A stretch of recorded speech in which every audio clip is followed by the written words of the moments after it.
Nell'ambito della ricerca scientifica di indirizzo umanistico e anche nell'insegnamento, gli archivi di fonti primarie, gli archivi digitali di fonti primarie come documenti storici, fotografie, materiale audiovisivo sono molto importanti. Quello che succede è che le case editrici fanno accordi bilaterali con biblioteche e archivi, selezionando contenuti da digitalizzare che poi vengono proposti nel mercato e comprati da altre biblioteche. Il problema però per le biblioteche è che spesso questi archivi digitalizzati hanno costi molto elevati, non c'è molta trasparenza sui prezzi e inoltre spesso succede che le case editrici, oltre al costo dell'archivio stesso, impongono anche una quota annuale per accedere all'archivio sulla loro piattaforma, la cosiddetta hosting fee. Per rispondere a questi problemi e per venire incontro alle biblioteche universitarie, a GISC abbiamo creato un nuovo servizio. Si tratta di una sorta di gruppo d'acquisto. Il concetto fondamentale è far leva sul potere collettivo di acquisto di tutte le biblioteche e in base al principio che più prodotti vengono acquistati dalle biblioteche e maggiore è lo sconto che tutte le biblioteche ricevono.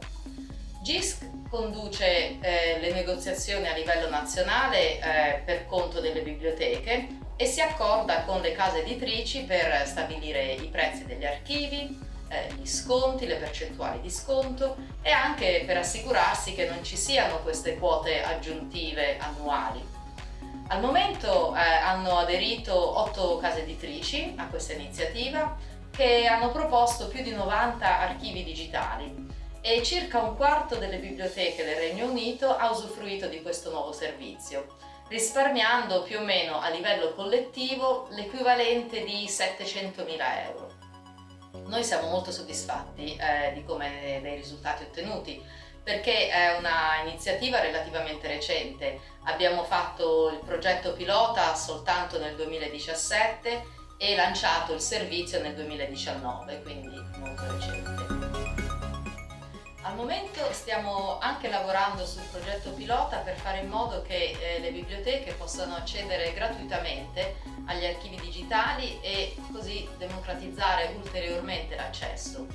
Il modello consiste nell'intervenire a monte, quindi prima ancora che gli archivi digitalizzati vengano immessi sul mercato dalle case editrici, ovvero nella fase di progettazione e di selezione dei contenuti, quindi degli archivi da digitalizzare. Stiamo collaborando con una casa editrice molto grande, con Wiley, per creare una collezione di 1 milione di pagine di archivi sulla storia della scienza in Gran Bretagna. E abbiamo dato la possibilità alle biblioteche di proporre i loro archivi e in questo modo quindi di giocare un ruolo molto attivo all'interno del processo editoriale.